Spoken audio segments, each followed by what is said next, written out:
Bismillah. Assalamualaikum warahmatullahi ta'ala wabarakatuh.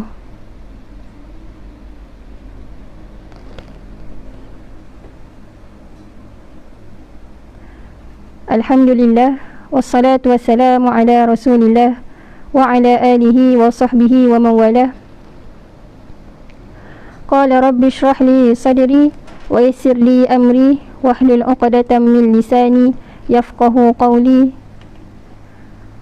Qalu subhanaka la ilma lana illa ma 'allamtana innaka antal alimul hakim wa la hawla wa la quwwata illa billahil aliyyil azim. Qala Allah Ta'ala fil Qur'anil Karim ba'da an a'udzu billahi minasyaitonir rajim.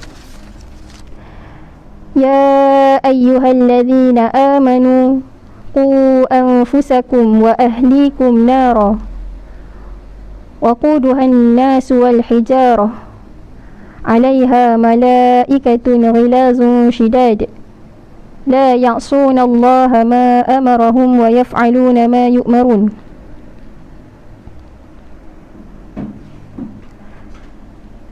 Maksudnya, wahai orang-orang yang beriman, peliharalah diri kamu dan keluarga kamu dari neraka yang bahan-bahan bakarnya manusia dan batu berhala. Neraka itu dijaga dan dikawal oleh malaikat-malaikat yang keras, yang kasar layanannya. Mereka tidak menderhaka kepada Allah dalam segala yang diperintahkannya kepada mereka, dan mereka pula tetap melakukan segala yang diperintahkan. Sadaqallahul Azim. Suratul Tahrim ayat yang ke-6.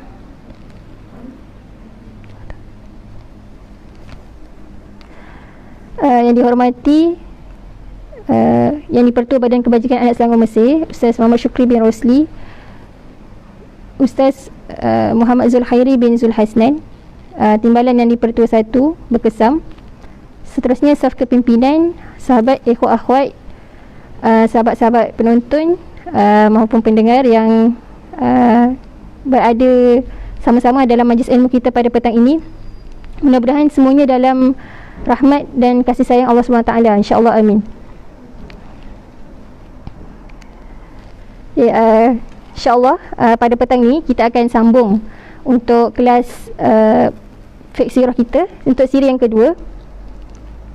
Berbalik pada mukadimah ayat Quran yang dibacakan sebentar tadi, ayat ini adalah satu pesanan kepada orang-orang yang beriman, supaya mereka ni menjaga dan menyelamatkan diri mereka daripada api neraka.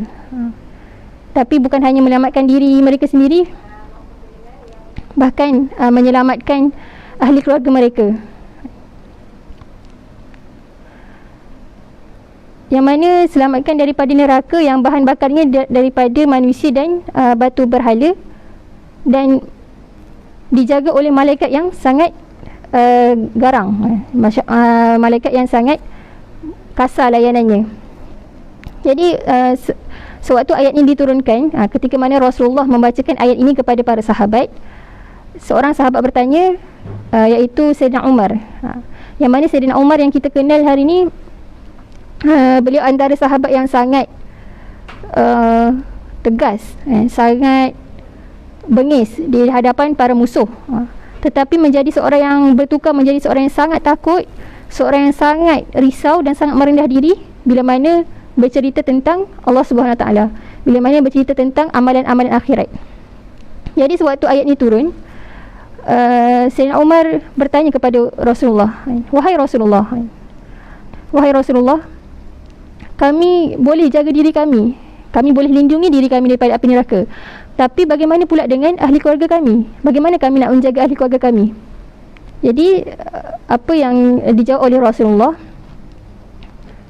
cara untuk kamu sekalian untuk menjaga ahli keluarga kalian adalah dengan cara mengajarkan, mendidik tentang apa yang diperintahkan oleh Allah SWT, dan melarang daripada apa yang dilarang ataupun yang dicegah oleh Allah SWT. Jadi bila mana bercerita tentang neraka, dia berkait rapat dengan keimanan kita. Bagaimana iman kita pada hari akhirat.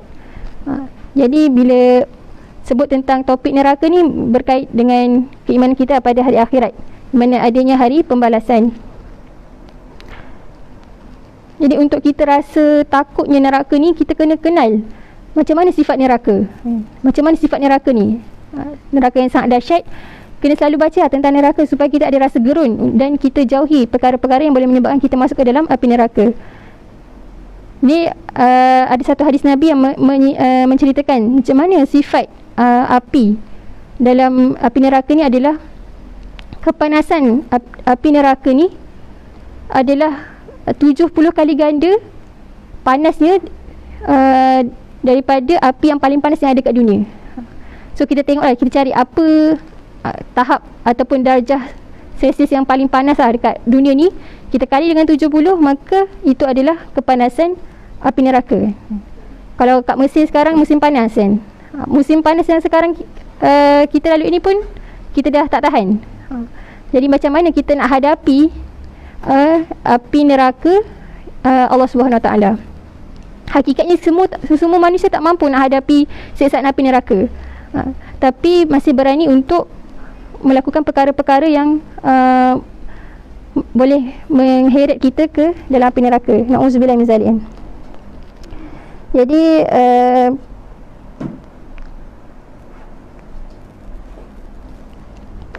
ada beberapa doa yang diajar oleh Nabi supaya kita ni jangan lupa untuk minta Allah lindungi kita, jauhi kita daripada masuk ke dalam api neraka. Antara yang selalu kita baca apa? Lepas habis solat kan, Rabbana atina fid dunya hasanah wa fil akhirati hasanah wa qina azabannar. Lagi dalam doa yang selalu juga kita baca time-time makan kan, Allahumma barik lana fima razaqtana wa qina azabannar. Kadang kita pun tak perasan yang sebenarnya setiap hari kita minta untuk Allah jauhkan kita ni pada api neraka kan. Setiap hari kita makan, so setiap hari kita akan baca doa, tapi kita tak perasan yang kita minta Allah jauhkan kita daripada api neraka. Sebab tu kita lupa. Kadang-kadang ada perbuatan kita yang membawa kita menjadi asbab kepada kita dekat dengan neraka. Na'udzubillah min zalik. Jadi kesimpulan daripada ayat ni, istifadah yang kita boleh ambil, sama-sama kita perhatikan tindakan kita seharian, tindakan ahli keluarga kita, supaya terselamat daripada menjadi bahan bakar api neraka. Dan ini adalah sebenarnya salah satu usaha untuk kita ni memartabatkan Islam. Kalau kita tengok tingkatan amal yang disusun oleh Imam Hasan Al-Banna, beliau meletakkan ada 7 tingkatan amal yang dimulakan dengan yang kita tahu fardul muslim, seorang individu muslim yang mana akan membentuk satu bait muslim, sebuah keluarga yang muslim, dan kemudian membentuk masyarakat muslim, sehingga akhirnya nanti ustiazatul alam, membebaskan alam ni daripada selain daripada Islam. Jadi itu adalah peringkat ataupun perjalanan dan tahap dakwah yang kita kena ambil tahu. Sekarang kita ni berada di tahap yang mana. Jadi semua tu akan membantu kita dari sudut membantu meletakkan Islam di pada yang teratas. Jadi itu sajalah untuk mukadimah. InsyaAllah kita akan terus masuk pada tajuk untuk kelas kita, untuk siri yang kedua. Untuk siri pertama kita dah selesai untuk 4 tajuk. Nanti kalau ada yang nak ulang kaji, boleh tengok balik slide untuk kelas yang lepas. Dan insyaAllah untuk hari ini kelas kita akan belajar beberapa topik yang mana sekitar persoalan dia. Sebelum kedatangan Nabi, adakah semenanjung Arab ni pernah mendengar tentang seruan Tauhid?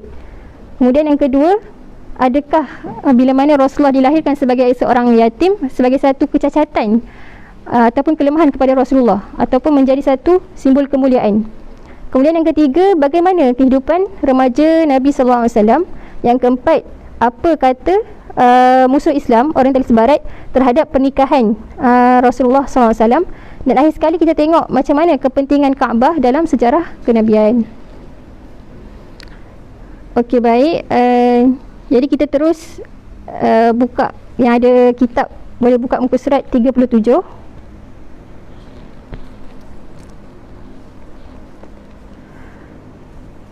Al-Jahiliyah wa ma kana fiha min baqaya al-Hanifiyah.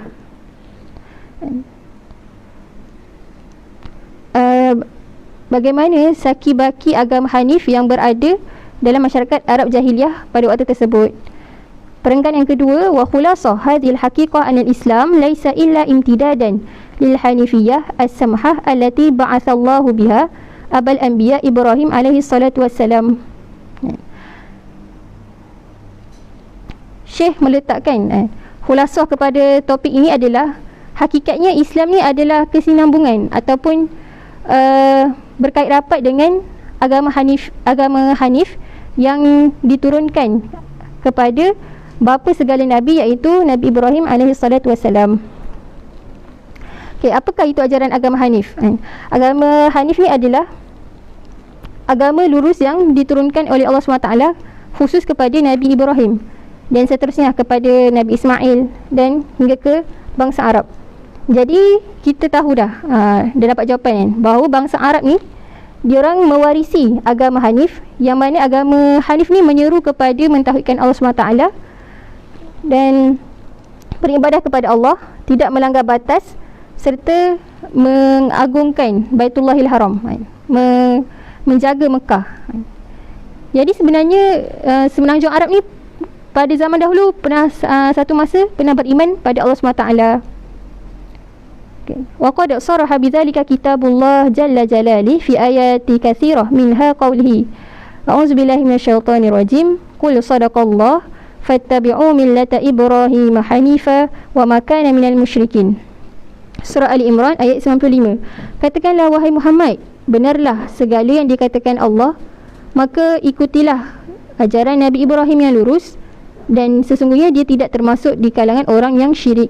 Okay. Jadi ayat ini adalah satu ikrar ataupun iktiraf daripada Allah SWT yang mengatakan bahawa ajaran Nabi Ibrahim, agama Hanif ini adalah daripada Allah SWT juga, dan Allah memerintahkan supaya Nabi Muhammad juga mengikuti agama Nabi Ibrahim.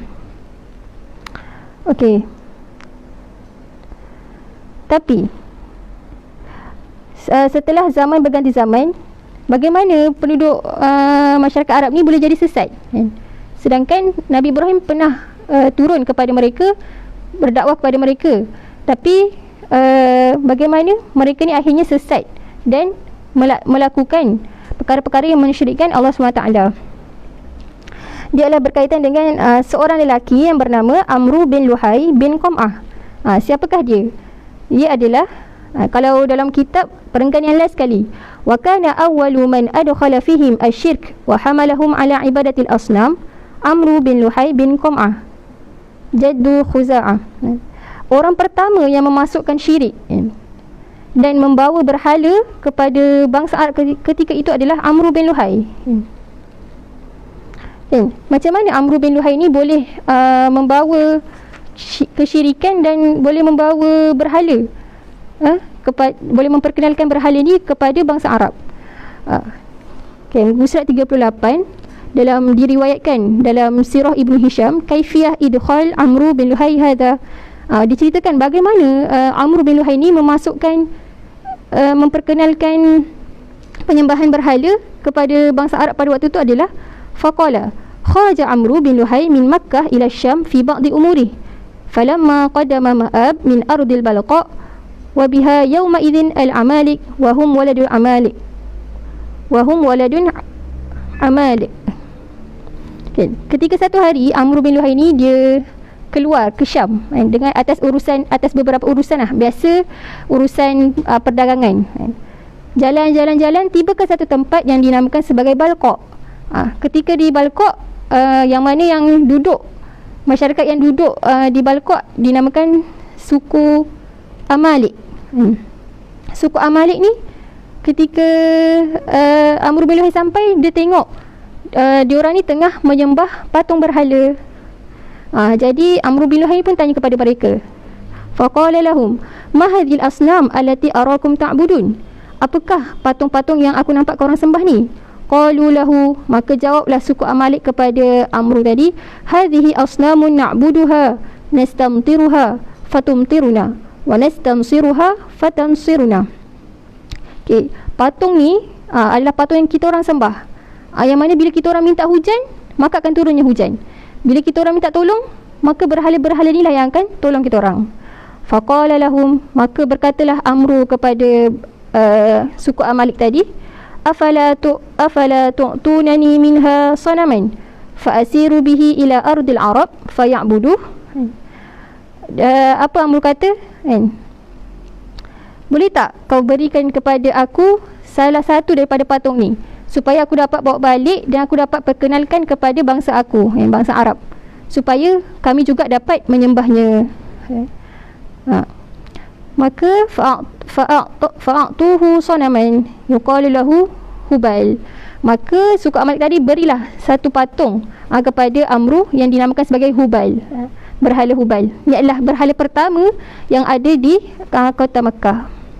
Faqadama bihi Makkah fanasabahu wa amara an-nas bi ibadatihi wa ta'zimi. Ketika mana pulangnya Amru tadi daripada Syam pulang ke Makkah, maka dia menyuruh manusia-manusia lain, penduduk-penduduk Makkah yang lain untuk beribadah kepadanya dan membesarkan patung berhala tadi. Wa hakadha intasharat ibadatul awsan fi jaziratil Arabiyah. Begitulah bagaimana tersebarnya penyembahan berhala ni di semenanjung Arab. Okey. Terus pada perenggan seterusnya, wa kana min ahammi ma dafa'ahum ila zalik kulluhu al-jahlu wal ummiyah wa ta'athur biman kana hawlahum min ashtatil qabail wal umam. Syekh menyebutkan faktor utama yang mendorong mereka ni untuk menyembah berhala adalah yang pertama disebabkan kejahilan mereka. Tak ada ilmu. Tak ada ilmu. Kemudian yang kedua disebabkan mereka ni buta huruf. Kebanyakan penduduk Arab ketika tu bersifat buta huruf, tidak tahu membaca dan tidak tahu menulis. Wa ta'assur biman kana hawlahum, dan mereka ni bersifat mudah terpengaruh dengan sekeliling mereka. Jadi kat sini kita tengok kepentingan kita ni, umat Islam hari ni, untuk menuntut ilmu supaya tidak mudah-mudah dipengaruhi oleh unsur-unsur yang taghut, unsur-unsur yang jahat. Sifat ummi kat sini, kan, Rasulullah juga bersifat ummi, kan? Tapi ummi, bersifat ummi Rasulullah ni adalah sebagai satu kemuliaan, tapi tidak bagi kita. Kita hari ni tak boleh rasa selesa bila mana kita tak ada ilmu, kita tak pandai membaca, tak pandai menulis, tak berpendidikan. Tapi Rasulullah bersifat ummi supaya mana tidak menjadi hujah kepada musuh-musuh Islam yang mengatakan bahawa Nabi Muhammad bawa ajaran ni sebenarnya hasil daripada kajian-kajian kitab umat-umat terdahulu, kan? Adalah hasil daripada falsafah tamadun-tamadun yang terdahulu. Jadi bila mana Rasulullah ni dikenali sebagai al-ummi, maka musuh Islam tak dapat nak tuduh Nabi mereka-reka agama. Okey. Wa yara annahu baqiyat fihim baqiyatu minan nas wa in kanat tastaqillu ma'a zaman zallat mutamassikah bi aqidah at-tauhid. Dalam kejahilan dan kesyirikan yang berlaku pada penduduk semenanjung Arab pada waktu tersebut, tapi masih ada wujud beberapa individu yang masih berpegang dengan akidah tauhid. Jadi siapakah yang masih berpegang dengan akidah tauhid, yang mana mereka ni masih beriman kepada adanya hari kebangkitan, yang beriman kepadanya pahala kepada orang yang taat dan azab kepada orang yang al-asi, orang yang berdosa, dan mereka ni juga tidak suka kepada perangai Arab yang menyembah berhala, kan? Jadi siapa mereka ni adalah yang terkenal, antaranya Qais bin Sa'idah al-Iyadi. Yang kedua Ri'ab Ash-Shinni. Dan yang ketiga, ni yang selalu kita dengar lah, Buhaira Ar-Rahib. Buhaira Ar-Rahib. Yang mana kisah Buhairah ni nanti kita akan tengok dekat belakang-belakang, nanti ada menceritakan satu peristiwa bagaimana Buhairah kan, seorang paderi, seorang Yahudi ni, dia bertemu dengan Rasulullah dan dia dapat detect bahawa ada tanda-tanda kenabian dalam diri Rasulullah sallallahu alaihi wasallam. Okey.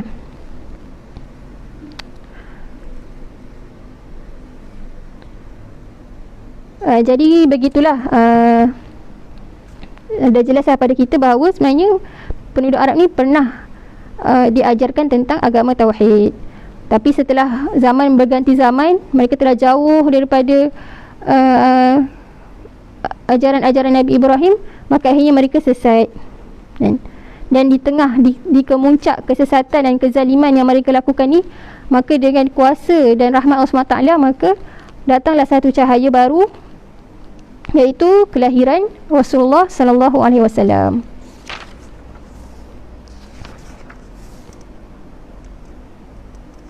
Okey, baik. Kita terus pada Al-Qismus Tsani, muka surat 44. Al-Qismus Tsani minal milad ila al-bi'tsah nasabuhu sallallahu alaihi wasallam wa wiladatihi wa rida'atihi. Dalam tajuk ni kita akan tahu macam mana kemuliaan susur galur nasab Nabi Muhammad, dan kita akan tahu juga macam mana kehidupan Nabi yang dilahirkan sebagai seorang yang yatim dan ibu susuan Nabi. Okay. Jadi perenggan yang pertama, amma nasabuhu sallallahu alaihi wasallam fa huwa Muhammad bin Abdullah bin Abdul Muttalib wa yad'i Syaibah al-Hamdi ibnu Hashim bin Abdul Manaf wa ismuhu al-Mughirah ibnu Qusay wa yusamma Zaidan ibnu Kilab bin Murrah bin Ka'ab bin Lu'ay bin Ghalib bin Fahrin bin Malik bin Nadar bin Kinanah bin Khuzaimah bin Mudrikah bin Ilyas bin Mudar bin Nazar bin Mu'ad bin Adnan. Maka ni adalah susu galur nasab Nabi yang disepakati oleh ahli sejarawan.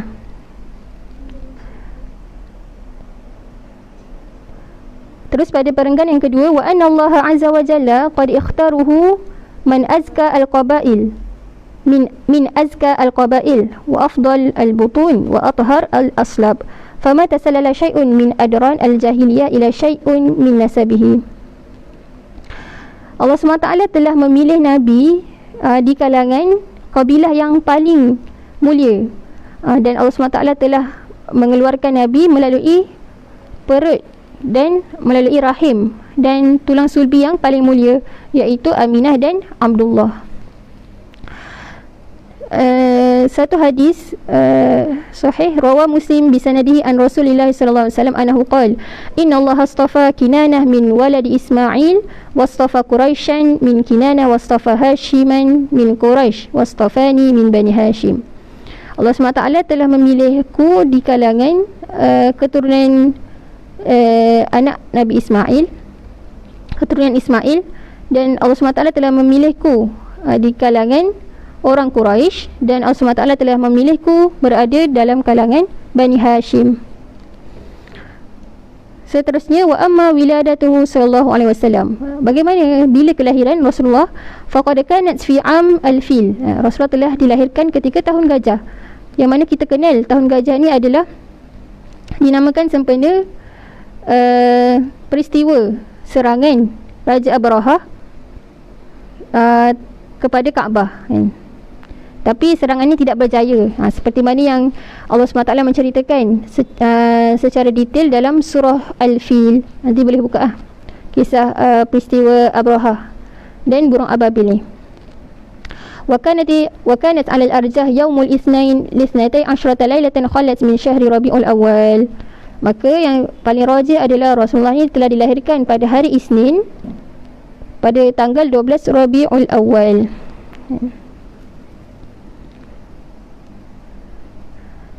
Wa qad wulida yatiman faqad mata abuhu Abdullah wa ummuhu hamilun bihi li syahrain fahasb fa'uniya bihi jaddihi Abdul Muttalib wastarda'a lahu ala 'adatil Arab idzaka imra'atun min Bani Sa'ad bin Bakar yuqalu laha Halimah bintu Abi Zu'aib.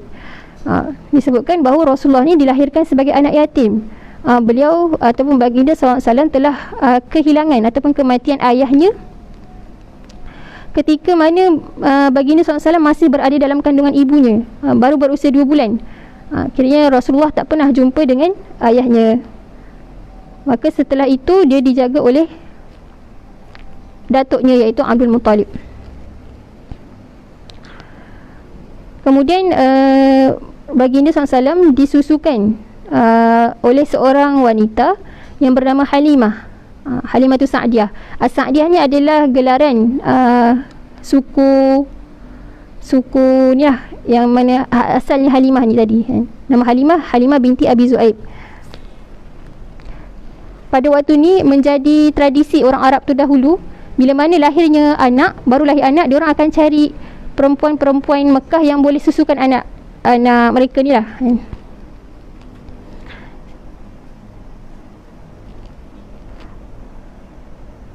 Wa qad ajma'a ruwatu as-sirah anna badiyati Bani Sa'id kanat tu'ani idzaka sanatun mujaddabah qad jaffa fiha ad-dar'u wa yabisa az-zar'u.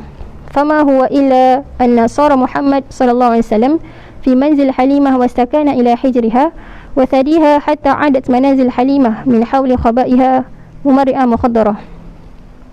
Jadi diceritakan ketika mana Halimah ni ada seorang orang yang susah. Bila orang susah, dia biasanya dia orang akan pergi ke Mekah, ke kota Mekah untuk carilah anak-anak yang boleh disusukan untuk dapatkan upah. Jadi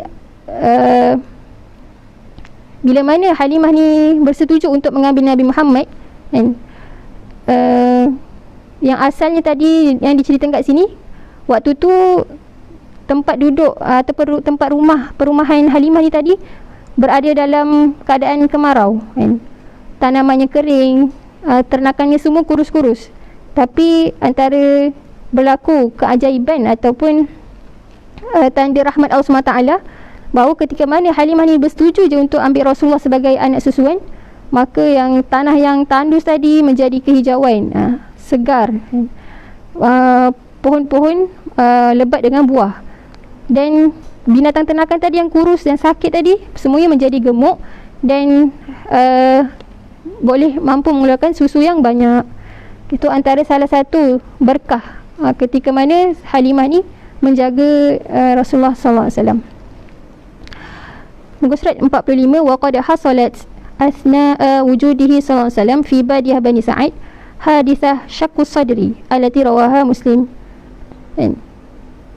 Ketika Rasulullah dalam penjagaan Halimatus Sa'diyah, berlaku satu peristiwa yang aneh, ketika mana Rasulullah bermain dengan anak susuan Halimah, masih ada beradik susuan baginda. Tiba-tiba datang dua orang lelaki yang berpakaian putih, yang kita kenali sebagai malaikat lah. Malaikat datang, jumpa, jalan ke arah Nabi, membaringkan Nabi, kemudian membelah dada Nabi, kemudian mengeluarkan ketulan darah daripada dada Nabi, kemudian dibasuh dengan air Zam-Zam. Peristiwa ni bukan peristiwa yang direka-reka, tapi ada hadis yang sahih lah, yang menceritakan tentang peristiwa tersebut. Nanti kita akan tengok Kemudian walamma asbaha lahu minal umri siti sanawat matat ummuhu Aminah. Ketika mana baginda sallallahu alaihi wasallam berumur 6 tahun, maka meninggal pula ibunya. Wa ma an tahawwala rasul ila kafalati jaddihi Abdul Muttalib hatta wafatihi huwa al-akhir muniyati famata wa qad tamma li Nabi sallallahu alaihi wasallam 8 sanawat fakafalahu ammuhu Abu Talib. Ketika mana meninggalnya ibu Rasulullah, maka dijaga pula oleh datuknya Abdul Muttalib sehingga Rasulullah berumur 8 tahun. Kemudian meninggal pula datuknya, kemudian dijaga pula oleh Abu Talib. Jadi al-ibar wal anzad, apa ibrah ataupun pengajaran yang boleh kita ambil daripada beberapa peristiwa tadi? Yang pertama, bila mana kita tahu tentang nasab Rasulullah, dia ada satu bukti Allah SWT memuliakan Nabi Muhammad dan memuliakan bangsa Arab itu sendiri daripada manusia-manusia yang lain. Allah SWT memuliakan Bani Quraisy daripada kabilah-kabilah yang lain.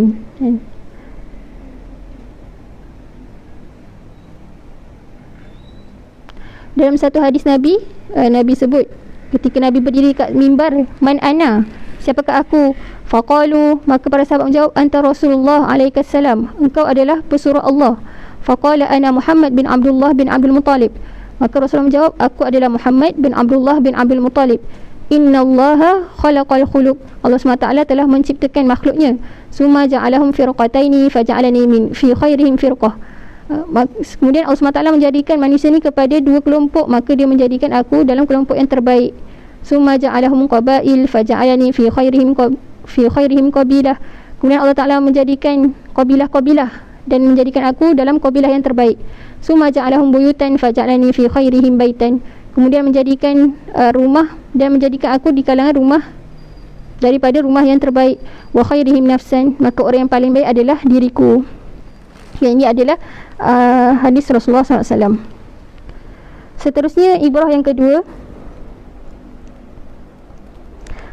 bagaimana peristiwa Rasulullah dilahirkan sebagai seorang yatim. Adakah dia sebagai satu kecacatan dan kelemahan kepada latar belakang Rasulullah? Selalu biasalah kita kan, bila kita tengok anak yatim ni, kita akan pandang kesian, golongan yang lemah, biasa pandangan mata kita lah. Tapi sebenarnya bila mana yatim Rasulullah ni dilahirkan sebagai seorang yatim, itu adalah sebagai satu kemuliaan kepada Rasulullah, satu kekuasaan yang Allah SWT nak tunjukkan bahawa Allah SWT sahaja yang berhak ataupun layak menjaga dan mendidik Rasulullah SAW supaya jauh daripada tangan-tangan makhluk. Yang mana kita tahu makhluk ni atau manusia ni sangat terdedah dengan unsur-unsur jahiliah. Maka Rasulullah bersih daripada unsur-unsur jahiliah. Ghalibnya ataupun kebiasaan kita tengok anak-anak yang tak dapat kasih sayang ibu, tak dapat kasih sayang ayah kan. Kalau ada dalam ayat kat situ, fayansha an-nash'ah al-ula min hayatihi ba'idan an tarbiyatil ab wa ri'ayatihi mahruman an atifatil wa hanuha. Bahawa kehidupan Rasulullah ni jauh daripada didikan seorang ayah, jauh daripada penjagaan seorang ayah, dan apatah lagi daripada kasih sayang seorang ibu. Kalau kita hari ni, kalau kita tengok kanak-kanak hari ni kan, bila mana anak-anak yang jauh daripada kasih sayang ayah, kasih sayang ibu, biasanya diorang ni akan hidup ataupun hidup dalam keadaan sifatnya keras, sifatnya degil, sifatnya susah nak diurus, hidup mudah terpengaruh dengan unsur-unsur negatif, hidup tak ada matlamat, hidup tak ada hala tuju, hidup tak ada tujuan, sama lah, hidup tak ada impian dan sebagainya. Tapi lain dengan Rasulullah. Rasulullah ni walaupun tak ada penjagaan daripada seorang ayah maupun seorang ibu, tapi nak tunjukkan bahawa hanya Allah SWT yang layak mendidik Nabi, memberikan ilmu, memberikan wahyu kepada Nabi, sehingga akhirnya Nabi menjadi seorang pesuruh Allah SWT. Jadi itu antara hikmah kenapa Rasulullah ni dilahirkan sebagai seorang anak yatim. Katakanlah Rasulullah ni tidak dilahirkan sebagai anak yatim, maka dia boleh menjadi hujah kepada orang-orang yang membenci kepada Islam, orang-orang yang membenci Nabi. Dia akan kata agama yang Nabi bawa ni mesti hasil ataupun warisan daripada nenek moyang Nabi. Sebab kita tahu Abdul Muttalib ni seorang yang sangat berpengaruh di Mekah. Kalau hari ni kita panggil sebagai pemimpin Perdana Menteri Mekah. Jadi boleh jadi mereka ni tuduh Nabi membawa ajaran daripada nenek moyang dia. Jadi jelaslah kat sini bahawa hanya Allah SWT yang mendidik Nabi. Kemudian yang ketiga, hikmah ataupun ibrah yang ketiga yang kita boleh ambil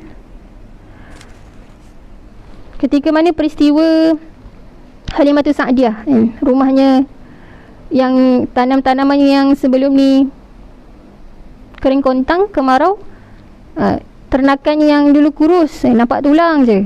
Tapi bila mana Halimatus Sa'diyah mula menjaga Nabi, menyusukan Nabi, maka segala yang segala yang kemarau tadi menjadi subur, segala yang kurus tadi, yang sakit haiwannya menjadi sihat dan gemuk.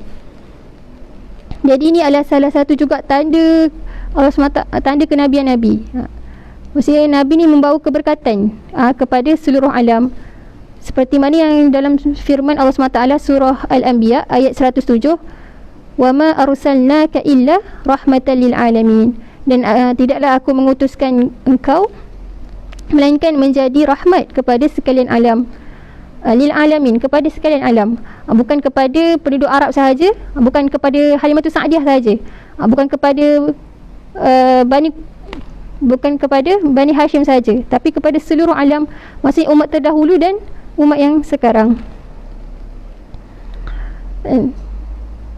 Dalam tafsir fi Zilalil Quran, Pak Kutub ada menyebutkan antara tafsiran daripada ayat ni adalah rahmat yang Nabi bawa ni adalah kepada, bukan hanya kepada orang beriman, tapi hanya kepada orang kafir, tapi kepada orang kafir, hatta kepada haiwan, tumbuhan dan seluruh alam.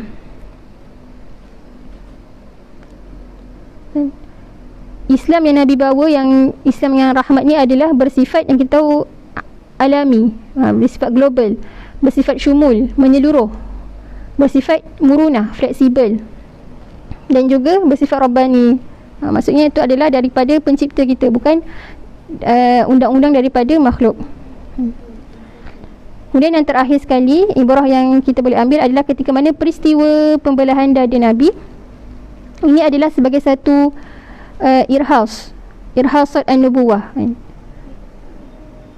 wa dalail ikhtiyarullah iyyahu li amrin jalil, dan sebagai satu persiapan yang Allah SWT nak tunjukkan kepada Nabi Muhammad SAW. Okey, jadi apa maksud irhas? Apa beza mukjizat? Apa itu irhas? Apa itu pula karomah? So antara perbezaan, kalau mukjizat ni ada sebelum Adam. Kalau kita pernah dengar kisah Nabi Isa ni mampu bercakap ketika bayi kan. So antara salah satu juga irhas kepada seorang yang bakal menjadi Rasul. Okey, baik.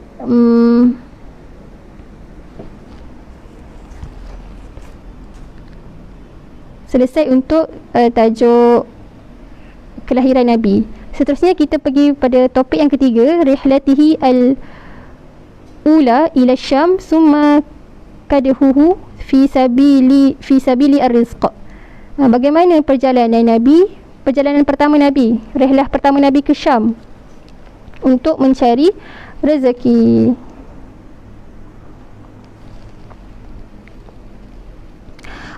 Kita baca peringkat pertama, walamma tamma lahu sallallahu alaihi wasallam min al-umur 12 sana safara ammuhu Abu Talib ila Syam fi rakbi lit-tijarah fa akhadahu ma'ah walamma nazala ar-rakbu busra marru ala rahib hunaka yuqalu lahu Buhaira wa kana aliman bil injil khabiran bi syu'uni nasraniyah wa hunaka absar Buhaira an-nabi sallallahu alaihi wasallam. Okey. Kat sini ketika mana Rasulullah semakin meningkat dewasa, kalau kita tahu tadi orang yang terakhir yang menjaga Nabi adalah pakciknya Abi Talib. Abi Talib dikenali sebagai seorang masih keluarga yang susah, keluarga yang miskin, dan tanggungannya ramai, termasuk Rasulullah SAW. Jadi bila mana Rasulullah mencapai umur 12 tahun, Rasulullah nak ikut pakciknya ni untuk sama-sama berniaga. Asalnya Abu Talib ni tak bagi, tapi Rasulullah pujuk nak ikut juga. Ini adalah sebenarnya salah satu hikmah yang kita boleh tengok kat sini, macam mana Rasulullah ni Allah Ta'ala bagi satu perasaan memahami orang yang susah. Bagaimana seorang budak umur 12 tahun boleh begitu matang kan, boleh fikir, rasa nak tolong pakcik dia cari duit kan. Kalau kita hari ni 12 tahun, kita buat apa kan? Itu antara kematangan Nabi SAW. Jadi bila mana dalam perjalanan ke Syam, sampailah satu tempat, lalu satu tempat di satu gereja melintasi seorang rahib, seorang paderi yang kita kenali sebagai Buhairah. Buhairah ni siapa? Dia adalah seorang cendekiawan ataupun seorang ilmuwan Injil, orang yang sangat alim tentang kitab Injil dan seorang yang sangat mengetahui tentang agama Nasrani. Ketika mana dia nampak Rasulullah lalu, faja'ala yata'ammalahu wa yukallimahu, menyebabkan dia tenung Rasulullah, tenung Rasulullah, fizikal Rasulullah atas sampai bawah. Summa iltafata ila Abi Talib faqala lahu, kemudian dia berkata kepada Abi Talib, dia bertanya, ma hadzal ghulam minka, siapakah budak ni? Faqala ibni, maka apa yang dijawab oleh Abi Talib, dia adalah ibni, anakku. Wa kana Abu Talib yad'uhu bi ibnihi li shiddati mahabbatihi lahu wa syafaqathu alaih. Sebab apa pak ciknya sebut jawab Nabi Muhammad ni lah anakku? Sebabkan rasa sayang yang sangat kepada Nabi Muhammad sehingga dianggap sebagai seorang anak. Faqala lahu Buhairah, maka Buhairah ni bertanya semula kepada Abi Talib, ma huwa bi ibnika wa ma yanbaghi an yakuna abu hadzal ghulam hayyan. Kata apa, tak mungkin, ni adalah anak engkau sebab ayahnya, tak mungkin ayahnya masih hidup. Faqala huwa ibni akhi, maka jawablah Abu Talib, sebenarnya dia adalah anak saudaraku. Qala fama fa'ala abuhu, qala mata wa ummuhu habla bih, maka mana ayahnya? Ditanya Buhairah. Kemudian pak ciknya menjawab, ayahnya telah mati ketika budak ini masih dalam kandungan ibunya. Qala Buhairah sadaqta, maka apa yang dijawab oleh Buhairah, maka engkau adalah benar. Bermaksud Buhairah ni dia sajalah nak uji betul tak daripada maklumat yang dia ada, maklumat yang ahli kitab yang ada tentang Rasulullah, betul tak bahawa apa yang dia nampak budak tu adalah Rasulullah. Maka disebut sadaqta, farji' bihi ila baladi wahdhar alaihi yahud. Dan maka apa yang dipesan oleh Buhairah kepada Abi Talib ni, maka pulanglah segera kau ke Mekah dan berhati-hati sekiranya bertemu dengan golongan Yahudi. Fa wallahi la in ra'awhu huna la yablughannahu syarran, maka demi Allah, sekiranya mereka orang-orang Yahudi ni nampak budak ini, maka dia akan mengancam bahaya kepada Muhammad. Fa innahu ka'in li bini akhika hadha sya'run azim, maka pada anak saudaramu ini ada tanda-tanda yang agung, iaitu tanda-tanda kenabian tadilah. Fa asra'a bihi Abu Talib a'idan ila Makkah, maka bersegeralah Abu Talib untuk pulang ke Makkah.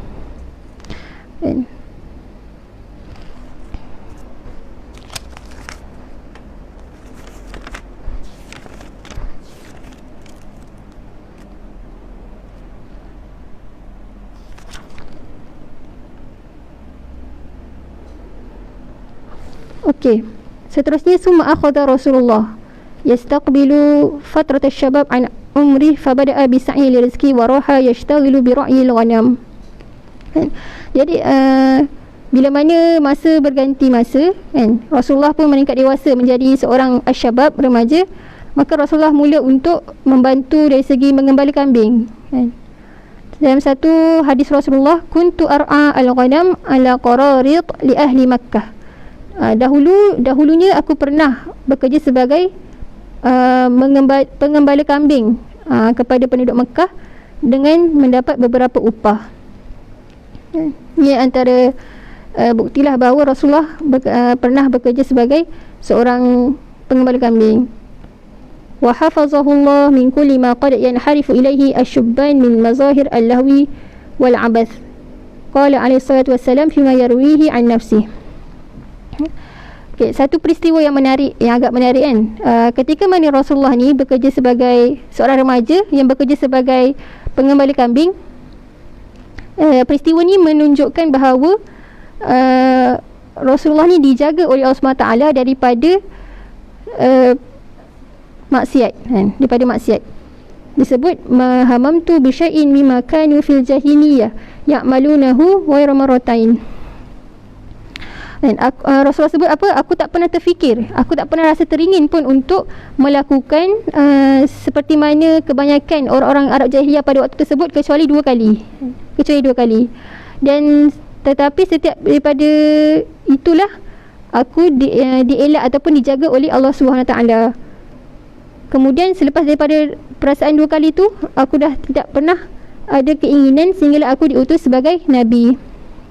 Maka Rasulullah pun ceritalah, qultu lailatul lil ghulam alladhi yar'a ma'i bi a'la Makkah. Satu malam ketika mana aku menjaga kambing, aku bersama dengan seorang sahabatku, aku minta izin ataupun aku berpesan kepadanya untuk menjagakan kambing untukku, supaya aku dapat pergi ke Mekah untuk melihat-lihat bagaimana keadaan Mekah. Maka apa yang dikata oleh sahabatnya, okey, baik, aku boleh jagakan kambing ni, kau pergilah melihat keadaan Mekah. Fa kharajtu hatta idza kuntu 'inda awwali dari bi Makkah sami'tu azafan. Maka aku pun keluarlah ke Mekah. Rasulullah pergi ke Mekah dan sampailah pada rumah pertama di Mekah. Rasulullah terdengar bunyi-bunyian ataupun dengan muzik. Maka Rasulullah bertanya, faqultu ma hadha, apakah bunyi-bunyi ni? Faqalu urus. Maka mereka berkata, ini adalah pesta keramaian, jomlah join. Fajalastu asma', maka aku pun cubalah duduk untuk dengar pesta tersebut. Maka bila mana Rasulullah duduk sahaja, fadaraballahu ala udhuni, maka Allah telah menutup telingaku, menutup pendengaranku sehingga aku tertidur. Fama ayqazani ila harus syams, dan aku dah tak sedar selepas tu melainkan ketika terkena sinaran cahaya matahari. Maksudnya satu malam tu Rasulullah tak dengar langsung pada majlis-majlis yang lara tu, sehinggalah keesokan paginya fa'utu ila sahibi, maka Rasulullah pun pulang kepada sahabatnya tadi. Fasa'alani fa'akhbarathu, maka kawan dia tanya, macam mana semalam, macam mana program semalam, okey tak, seronok tak? Dan maka apa yang Rasulullah sebut, Rasulullah ceritalah apa yang berlaku kan. Maksudnya Rasulullah nak dengar tapi tertidur, dan sehingga keesokan paginya. Maka keesokan malamnya Rasulullah cuba lagi sekali untuk melihat Mekah, berjalan-jalan di Mekah. Maka berlaku benda yang sama, fa'asabani mithlu awwali lailah. Benda yang sama berlaku ketika sama macam malam yang pertama tadi. Summa ma hamamtu bi'iddah bisu, maka selepas tu aku tak lagi teringat untuk pergi melihat. Okey, ni antara hadis yang menceritakan bahawa Nabi dipelihara oleh Allah daripada hiburan-hiburan jahiliyah. Apa ibrah, al-ibar wal inzar, apa ibrah dan pengajaran yang boleh kita ambil? Ketika mana peristiwa Buhairah tadi, itu adalah sebagai satu bukti bahawa orang-orang Yahudi ni memang sangat-sangat mengenali Nabi. Maksudnya bukan hanya dalam Al-Quran sahaja yang menjelaskan bahawa mereka ni dah kenal Nabi seperti mana mereka kenal anak mereka sendiri. Bahkan dalam sirah sendiri telah membuktikan bahawa sebenarnya orang Yahudi dan Nasrani sangat-sangat mengenali Nabi. Kenal apa alamat, apa ciri-ciri, apa peristiwa-peristiwa pelik yang akan berlaku ketika mana kebangkitan Nabi akhir zaman.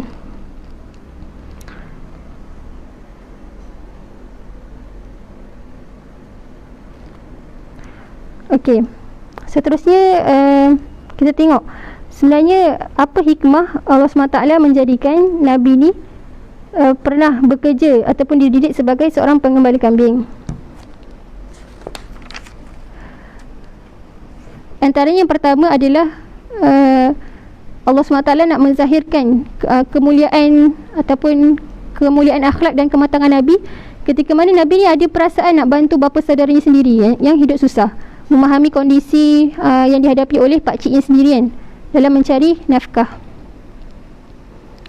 Ada satu kata-kata Arab disebut apa, al-fahim yakfi bil isyarah. Orang yang faham ni cukup dengan isyarat kan, tak perlu nak syarah panjang. Bila mana dia tahu, tengok satu keadaan yang mana dia perlu untuk bantu, maka dia boleh bantu tanpa disuruh. Dan perasaan ni lah yang sangat penting yang untuk ditanam oleh kita hari ni. Kita kena ada perasaan macam ni, yang rasa nak tolong, rasa nak bantu.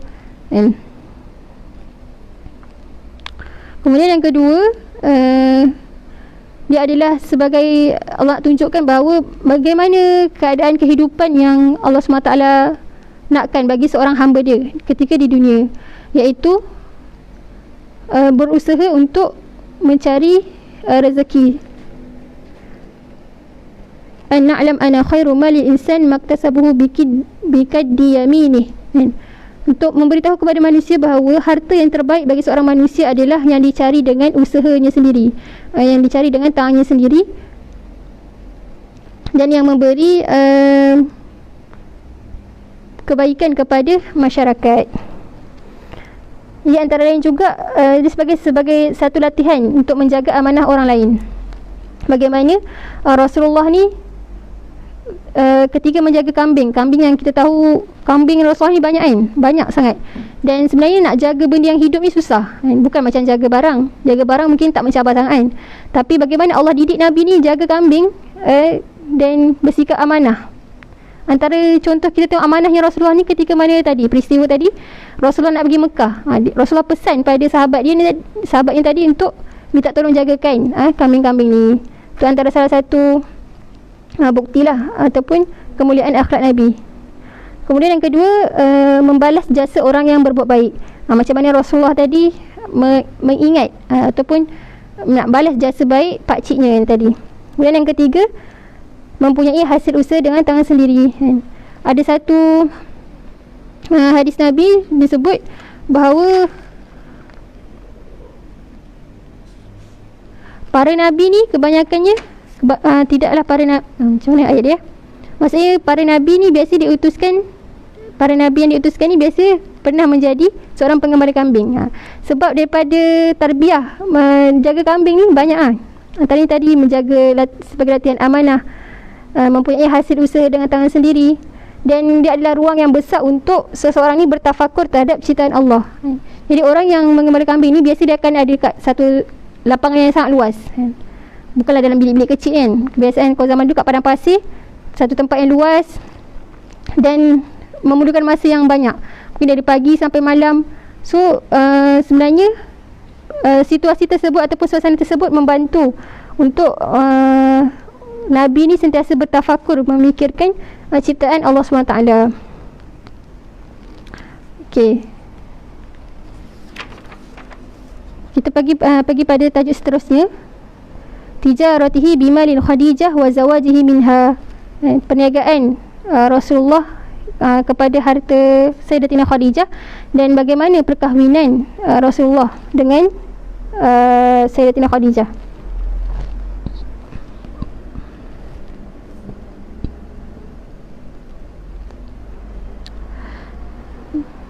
Okay, kalau ikut macam mana susu galur perjalanan Nabi, Nabi bila mana Nabi dah mengembala kambing ni selama lebih kurang start umur 8 tahun sehingga umur lebih kurang 21 tahun.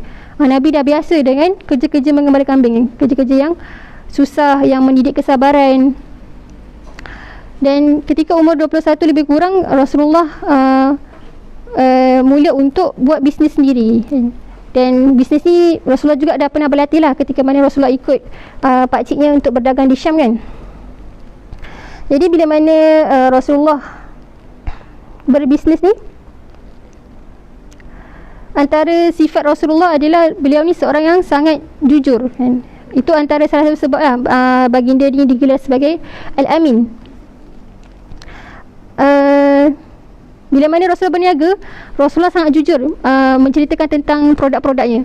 Contoh kalau ada kerosakan, Rasulullah sebut barang ni pernah rosak contoh, ataupun kualiti, barang ni kurang sikit kualiti daripada pedagang lain. Rasulullah menceritakan bila mana ditanya tentang produk ataupun barang-barang dagangan Rasulullah, Rasulullah cerita tentang jujur. Maksudnya memang betul-betul tepat lah bagaimana keadaan barang tersebut. Jadi sifat jujur Rasulullah ni menyebabkan setiap kali Rasulullah berdagang, orang takkan pernah ragu-ragu. Orang senang dengan Nabi. Jadi bila mana orang yang jujur ni biasa orang carilah kan. Jadi bila mana Rasulullah ni terkenal dengan jujur, ramai waktu tu pedagang-pedagang daripada Mekah cari Rasulullah untuk diberikan modal untuk dikembangkan lah.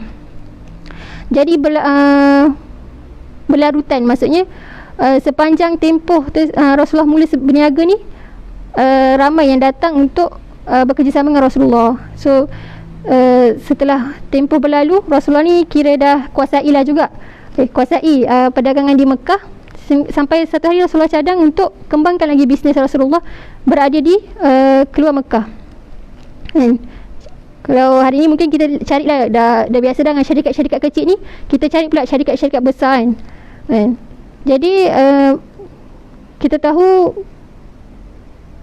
penyumbang ekonomi utama rakyat Mekah waktu tu adalah perdagangan.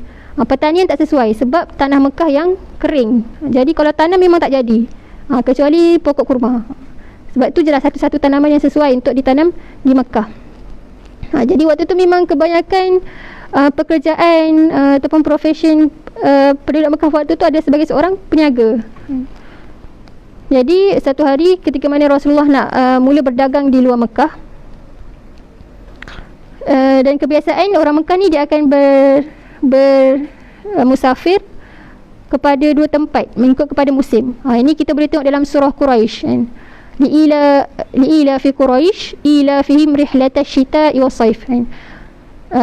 Bagaimana mereka ni akan berrihlah, pergi ke Asyita' was-saif kan. Diceritakan dalam tafsir, Asyita' ni pada musim sejuk kebanyakan pedagang Mekah akan pergi ke Yaman, dan ketika as-saif musim panas kebanyakan mereka ni akan berdagang di Syam.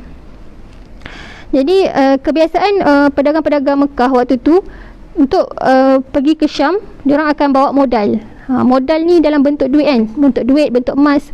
So duit-duit ni diorang akan bawa ke Syam. Sampai ke Syam, diorang akan beli produk-produk daripada Syam untuk dibawa balik ke Mekah dan dijual. Tapi bagaimana strategi Rasulullah yang luar biasa yang tak pernah dibuat oleh pedagang-pedagang Mekah pada waktu tersebut.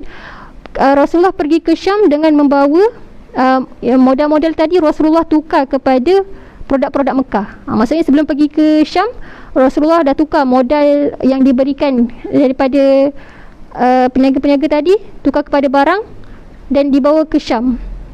So bila mana sampai kat Syam, Rasulullah jual produk-produk Mekah tadi. Nak kata orang-orang Syam ni sangat asing lah daripada Mekah. Maksudnya diorang tak pernah tahu pun barang-barang apa yang ada kat Mekah. Jadi bila mana Rasulullah datang dengan membawa satu barang yang diorang tak pernah jumpa, maka mendapat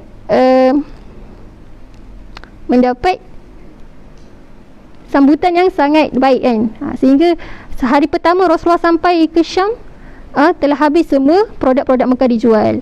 Jadi hasil daripada modal, hasil daripada keuntungan tadi, Rasulullah beli semula barang-barang Syam pula, produk-produk daripada Syam, dan Rasulullah balik ke Mekah dan jual semula. Dan akhirnya Rasulullah ni dapat 2 kali ganda keuntungan berbanding pedagang-pedagang Mekah yang lain. Jadi ini antara salah satu peristiwa yang membuktikan kebijaksanaan Rasulullah sebagai seorang ahli bisnes. Macam hari ni pun ramai yang bisnes kan kat Malaysia, sahabat-sahabat kat Malaysia ramai bisnes. Jadilah bijak macam Rasulullah. Jadi jujur macam Rasulullah, insya-Allah dibukalah pintu-pintu rezeki kan. Okey. Dan cerita kebijaksanaan Rasulullah ni telah sampai kepada seorang peniaga yang sangat terkenal di Mekah ketika itu, iaitu Sayyidatina Khadijah. Siapa Sayyidatina Khadijah ni? Beliau ni dikenali sebagai seorang hartawan, yang mana nak kata banyaknya harta dia ni, kalau kumpulkan semua harta penduduk Mekah, pedagang-pedagang Mekah, baru sama dengan harta Khadijah seorang. Nak kata kayanya Khadijah ni, hartanya menyamai seluruh harta pedagang-pedagang Mekah pada waktu tersebut. Dan Khadijah ni mempunyai kedudukan dan kemuliaan. Dikenali juga sebagai seorang wanita yang menjaga kehormatan, yang menjaga iffah, dan seorang tahirah, antara gelaran Sayyidatina Khadijah ni. Dan Khadijah ni juga adalah seorang janda yang pernah mengahwini, yang pernah berkahwin dengan 2 orang lelaki lah. Maksudnya bekas suaminya ada 2 orang. Dan ramai sebenarnya pedagang-pedagang yang bertaraf tinggi kan, pernah meminang Khadijah ni, tapi ditolak. Jadi itu antara latar belakang Sayyidatina Khadijah. Jadi ketika mana sampai kepada Khadijah berita tentang Muhammad, yang seorang yang luar biasa dari segi cara berniaganya, maka satu hari Sayyidatina Khadijah berhajat untuk minta Rasulullah menjadi orang yang menguruskan modal Sayyidatina Khadijah ni tadi. Jadi Rasulullah dengan besar hati menerima tawaran tersebut, dan Sayyidatina Khadijah ni memberikan upah yang sangat tinggi kepada Rasulullah.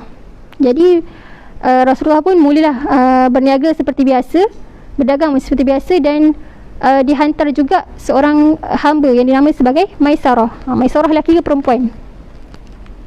Seorang lelaki lah, seorang pembantu lelaki.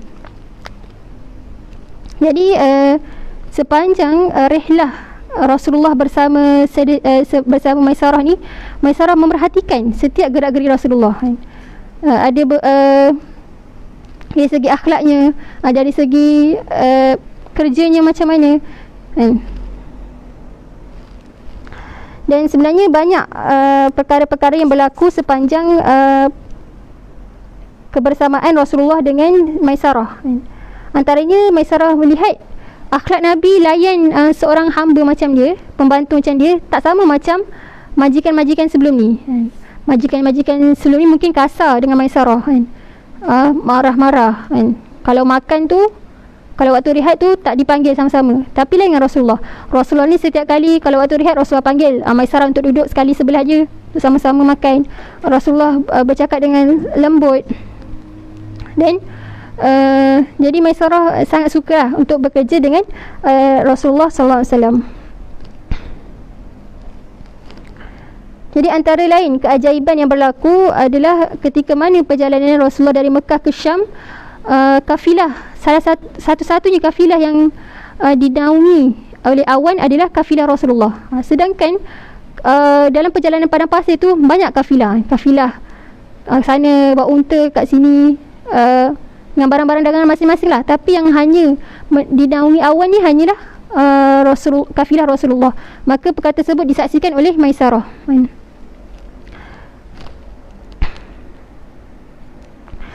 Jadi bila mana sampai je Rasulullah ke Syam, Rasulullah buat perkara yang sama.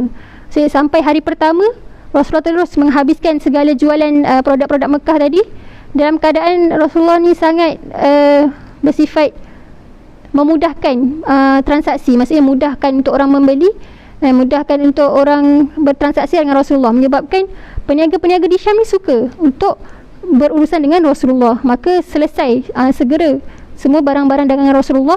Kemudian pada hari kedua boleh terus gunakan modal tadi untuk beli semula barang Syam, kemudian balik ke Mekah, dan selesai dengan sangat cepat.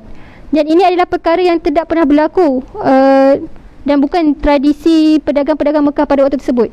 Kebiasaannya pedagang Mekah yang datang dari Mekah ke Syam ni, diorang akan relax-relax dulu kan, mabuk-mabuk dulu, cari perempuan dulu untuk bersenang lenang. Dah 2-3 minggu barulah akan pulang semula ke Mekah. Tapi apa yang terjadi pada Rasulullah, kerja Rasulullah yang sangat laju kan, sangat berdisiplin, hanya memakan masa 2 hari saja untuk selesaikan modal daripada Sayyidatina Khadijah dan pulang, dan terus menyerahkan segala keuntungan kepada Sayyidatina Khadijah.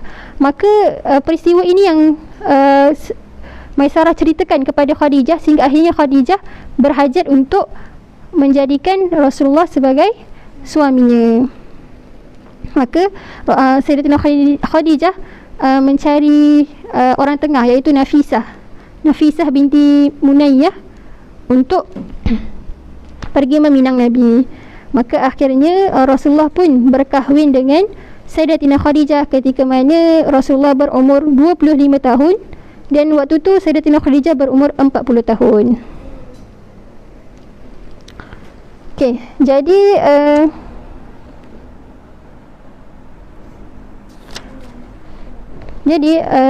dalam bahagian ibrah al-ibar wal-izat, Syekh Ramadan Al-Buti dia menceritakan beberapa tomahan orang Orientalis Barat terhadap Rasulullah, perkahwinan Rasulullah. Antaranya adalah diorang mengatakan bahawa Rasulullah ni seorang kaki perempuan kan, berkahwin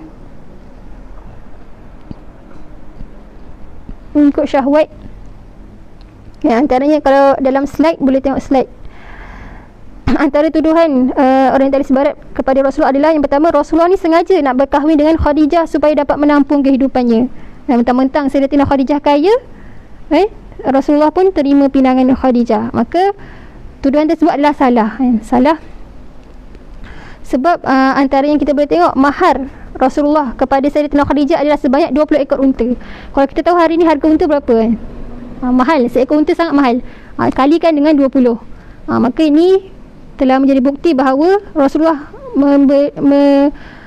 memberi nafkah kepada Sayyidatina Khadijah dengan hasil usaha Rasulullah sendiri, bukan daripada harta isterinya. Tuduhan yang kedua, Rasulullah adalah seorang kaki perempuan kerana berkahwin dengan ramai wanita, seramai 13 orang isteri. Jadi kita tengok sebenarnya, bila kita tengok sirah, daripada sirah ni menjawab tuduhan tersebut. Bagaimana Rasulullah ni bukan seorang yang berkahwin kerana hawa nafsu. Rasulullah setia dengan Sayyidatina Khadijah sehingga kewafatan Sayyidatina Khadijah. Rasulullah tak pernah berkahwin. Sedangkan kita tengok sebenarnya waktu tu Rasulullah mampu je. Dalam keadaan Rasulullah berumur 25 tahun, yang mempunyai harta, sebenarnya Rasulullah boleh je kalau nak kahwin dengan perempuan-perempuan lain. Tapi macam mana Rasulullah ni setia dan bersama dengan Khadijah sehinggalah kewafatan Khadijah. Jadi selepas wafatnya Sayyidatina Khadijah, barulah selepas itu Rasulullah berkahwin dengan Sa'udah bintu Zam'ah. Dan kita tengok sebenarnya semua isteri Rasulullah ni adalah di kalangan janda. Hanya Sayyidatina Aisyah seorang yang gadis. Jadi sebenarnya perkara ni membuktikan bahawa kat mana yang Rasulullah berkahwin mengikut hawa nafsu. Lainlah dengan kita hari ni kan. Dan perkahwinan Rasulullah dengan Sayyidatina Aisyah pun bukan atas kehendak Rasulullah, tapi adalah wahyu daripada Allah SWT. Allah SWT yang menikahkan Rasulullah dengan Sayyidatina Aisyah. Seterusnya, Rasulullah berkahwin dengan bekas menantu sendiri. Ini antara peristiwa yang berlaku dengan Zainab bintu Jahsy, yang mana Zainab ni adalah isteri kepada Zaid bin Harithah. Sebenarnya orang barat ini tak tahu pun sirah Rasulullah, tapi main tuduh. Sebab apa? Zaid bin Harithah ni bukanlah anak kepada Rasulullah SAW, tapi anak angkat. Dan adalah peristiwa macam mana pernah terkeluar satu istilah Zaid bin Muhammad. Tapi perkara ini telah ditegur oleh Allah SWT. Tidak boleh menasabkan kepada Rasulullah SAW. Jadi sebenarnya setiap perkahwinan Rasulullah ni ada maslahah dan kebaikan yang tertentu. Antaranya untuk mengangkat kedudukan para sahabat, macam mana Rasulullah berkahwin dengan Sayyidatina Aisyah dan Sayyidatina Hafsah, untuk mengangkat kedudukan ayah kepada isterinya lah, iaitu Sayyidina Abu Bakar dan Sayyidina Umar. Selain itu juga perkahwinannya ada juga yang demi mengislamkan sesuatu suku kaum. Antaranya perkahwinan Rasulullah dengan Juwairiyah bintu Harith. Nanti boleh tengok macam mana peristiwa sejarah perkahwinan dengan Juwairiyah. Selain itu ada juga perkahwinan untuk menjelaskan satu-satu hukum syariat. Antaranya yang tadi perkahwinan Rasulullah dengan Zainab bintu Jahsy. Okey. Kita terus pada tajuk yang terakhir, ishtirakihi sallallahu alaihi wasallam fi bina'il Ka'bah. Bagaimana penyertaan Rasulullah dalam membina Kaabah. Al-Ka'bah awwalu baitin buniya ala ismillah wa li'ibadatillah wa tauhidihi fih. Kaabah ni adalah rumah pertama yang dibina, rumah Allah yang pertama yang dibina untuk beribadah padanya dan mentauhidkannya. Banahu Abul Anbiya Ibrahim, yang telah dibina oleh bapa segala nabi, iaitu Nabi Ibrahim alaihissalam. Setelah mana berjaya menghancurkan segala berhala. Dalam suratul Baqarah ayat 127, a'udzubillahi minasyaitonirrajim, wa id yarfa'u ibrahimul qawa'ida minal baiti wa isma'il rabbana taqabbal minna innaka antas samiul alim. Ketika mana Sayyidina Ibrahim dan Sayyidina Ismail selesai untuk membina Kaabah atas perintah Allah SWT, maka mereka ni berdoa supaya Allah SWT menerima amalan tersebut. Okay. Sebenarnya daripada sini kita dapat juga satu ibrah, satu pelajaran bagaimana seorang mukmin ni ketika mana telah selesai mengerjakan satu-satu perintah Allah SWT, dia hendaklah berdoa supaya Allah SWT menerima amalannya. Maksudnya kita kena rasa risau, adakah amalan kita ni diterima. Sebesar mana pun amalan kita, sehebat mana pun amalan kita, jangan lupa serahkan pada Allah SWT. Dan perkara ni telah diajar oleh Nabi Ibrahim lah, setelah mana selesai membina Kaabah, satu benda yang besar-besar sehingga hari ni ada Kaabah tersebut kan. Tapi Nabi Ibrahim tidak tinggal untuk doa supaya Allah SWT menerima amalan tersebut. Jadi kat sini ceritakan bagaimana sejarah ringkas Kaabah ni pernah berlaku beberapa kali rosak ataupun pembaikian lah. Dan salah satunya adalah Rasulullah sendiri menyertai kalau untuk perenggan ketiga, walau qad syaraka Rasul sallallahu alaihi wasallam qabla al-bi'tsah fi bina'il Ka'bah. Ketika mana sebelum kenabian Rasulullah pernah menyertai aktiviti gotong royong untuk membaiki Kaabah. Dan disebut ketika itu Rasulullah berumur 35 tahun. Dan satu juga peristiwa yang menarik yang berlaku ketika gotong royong pembinaan semula Kaabah ni, Rasulullah walaqad kana lahu sallallahu alaihi wasallam athrun kabirun fi hil al-mushkilah allati tasabbabat ala ikhtilaf al-qaba'il hawla man yastahiqu an yanala sharaf wada' al-hijr al-aswad fi makanih. Ketika mana Rasulullah berjaya menyelesaikan khilaf ataupun perselisihan di antara kabilah-kabilah Arab pada waktu tersebut untuk siapa yang sebenarnya layak untuk meletakkan Hajar al-Aswad. Mereka ni hampir menumpahkan darah antara satu sama lain, dan Rasulullah berjaya menyelesaikan perkara tersebut. Jadi al-ibar wal-izat, apa antara ibrah yang boleh kita ambil daripada sirah pembinaan Kaabah ni adalah, yang pertama, kita kena yakin dan kena tahu tentang kemuliaan dan kepentingan Kaabah dalam sirah. Kaabah ni adalah satu rumah Allah SWT, yang antara nama lainnya Baitullahil Haram ataupun Al-Masjidil Haram, ada juga Al-Baitul Atiq. Ni semua nama-nama Kaabah, nama-nama Mekah ya, kota Mekah.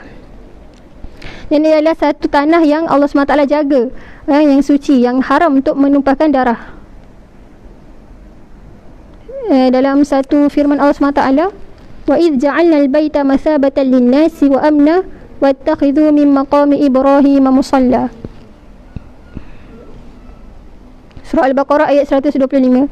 Ketika mana Allah SWT menjadikan al-bait, yakni Kaabah tadi, sebagai tempat perhimpunan manusia, tempat berkumpul manusia dan tempat keamanan. Masya Allah, sampai hari ini Kaabah menjadi pusat pengumpulan umat Islam dan jadi satu tempat yang dijanjikan dengan keamanan. So antara bukti pentingnya Kaabah ni adalah bagaimana Rasulullah sendiri menyertai pembinaan Kaabah, pembaikian Kaabah. Dan yang kedua, ada hadis Nabi yang menyebutkan tentang kelebihan ataupun rahmat dan berkat yang akan diberikan, dijanjikan kepada orang yang solat di Baitullahil Haram. Antaranya siapa yang solat akan digunakan sebagai 60 darjat pahala. Contoh, barang siapa yang tawaf dijanjikan dengan 120 darjat pahala. Ada juga sesiapa yang melihat Kaabah, melihat sahaja, dapat juga darjat sebanyak 40. Jadi ini antara bukti bahawa berkatnya dan betapa agungnya lah Kaabah ni. Okey, jadi yang kedua, diceritakan secara ringkas macam mana disebutkan ada 5 kali 5 kali Kaabah ni dibina. Maksudnya pernah rosak, kemudian dibaiki semula, pernah rosak lagi dan dibaiki semula. Binaan yang pertama adalah oleh Nabi Ibrahim sendiri. Kemudian yang kedua adalah ketika mana berlaku banjir besar, yang kita tahu kan, banjir besar yang berlaku dan dibina semula oleh orang Quraisy sebelum kedatangan Islam. Ini peristiwa yang tadi kita ceritalah. Dan Nabi menyertai pembaikian tersebut. Okay, yang ketiga adalah ketika mana Baitullahil Haram ni pernah terbakar ketika zaman Yazid bin Muawiyah. waktu ni berlaku fitnah, peperangan sesama saudara Islam. Dan waktu ni tengah berperang ni, dan mereka melempar batu api ke Kaabah, dan sehingga akhirnya terbakar sebahagian daripada kiswah Kaabah tu, dan beberapa dindingnya hancur kan. Kemudian dibaiki semula. Dan ada khilaf, ada pandangan yang mengatakan bahawa Kaabah ni yang orang pertama bina adalah Nabi Adam kan. Tapi riwayat ni khilaf lah. Dia sebut Nabi Adam adalah orang pertama yang membina Kaabah, tapi ketika mana berlaku banjir besar dah hilang tapak Kaabah tu, dan kemudian dibina semula oleh Nabi Ibrahim AS. Okey, pengajaran yang ketiga, bagaimana membuktikan kebijaksanaan Rasulullah dalam menguruskan sesuatu masalah, menguruskan sesuatu perkara. Ini adalah latihan awal kepada Rasulullah sebelum menjadi seorang Nabi, untuk menyelesaikan masalah-masalah yang berlaku dalam kalangan orang Islam. Dan Rasulullah berjaya menyelesaikan perselisihan ini sehingga tidak berlaku lagi pentumpahan darah. Kemudian yang ibrah yang keempat yang kita boleh tengok, keistimewaan gelaran Al-Amin. Bagaimana Rasulullah ni disayangi dan dipercayai sepenuhnya oleh penduduk Mekah. Sangat dipercayai oleh penduduk Mekah sejak sebelum kenabian lagi. Jadi macam mana Rasulullah ni, bila mana turunnya wahyu Islam dan Rasulullah berdakwah, akhirnya Rasulullah ni menjadi orang yang paling dibenci oleh penduduk Mekah. Kat situ kita boleh tengok sebenarnya mereka ni membenci apa yang dibawa oleh Nabi. Sedangkan sebelum Nabi berdakwah ni, Nabi menjadi orang yang paling dipercayai dan disayangi di sisi mereka. Tapi start Nabi mula membawa perintah untuk berdakwah secara jahar, Nabi dibenci dan ditentang. Dan itulah sebenarnya cabaran yang akan menanti kita juga sebagai seorang pendakwah.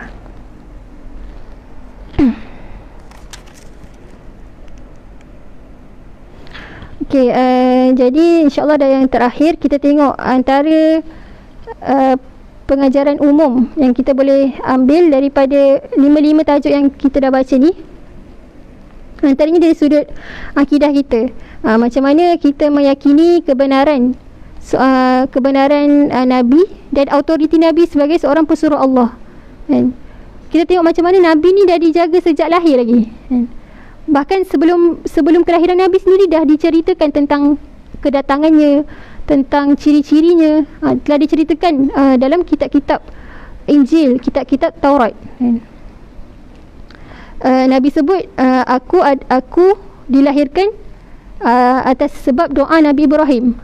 Kalau kita tengok dalam surah Al-Baqarah, Nabi Ibrahim pernah berdoa, Rabbana wab'ath fihim rasula, wahai Tuhan kami, utuskanlah seorang rasul dari kalangan mereka, yakni penduduk Arab. Maka Nabi sebut, aku ni dilahirkan atas sebab doa Nabi Ibrahim. Dan yang kedua, aku ni adalah berita gembira bagi Nabi Isa.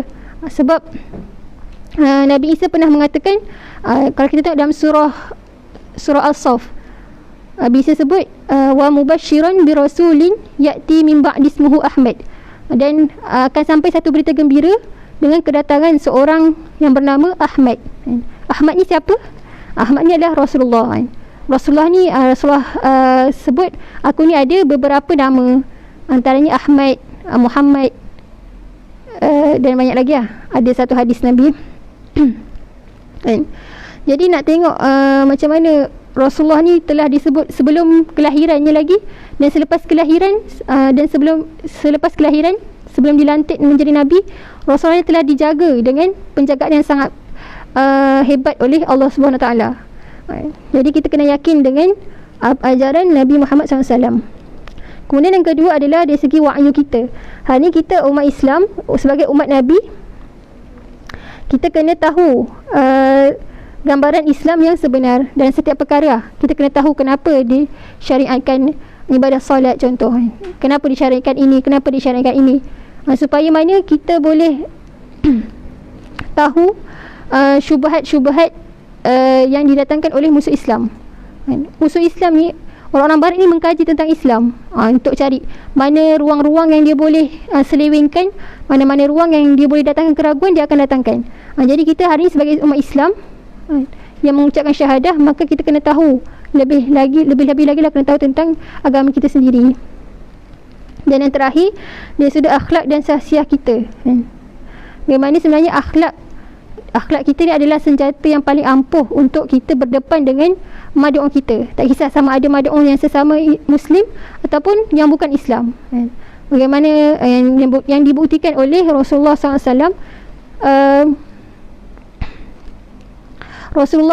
Akhlak Rasulullah ni sangat-sangat dipuji sehingga hatta kepada orang bukan Islam, sehingga digelar Al-Amin. Jadi kita sama-sama perbaiki akhlak kita, perbaiki sahsiah kita. Nak baiki akhlak ni sampai kita matilah. Tak ada sampai deadline tertentu. Sampai mati, sampai kita jumpa dengan Allah SWT. Jadi insyaAllah sekadar tu sahaja untuk kelas kita, untuk perkongsian pada kali ni. Jadi minta maaf atas segala kekurangan.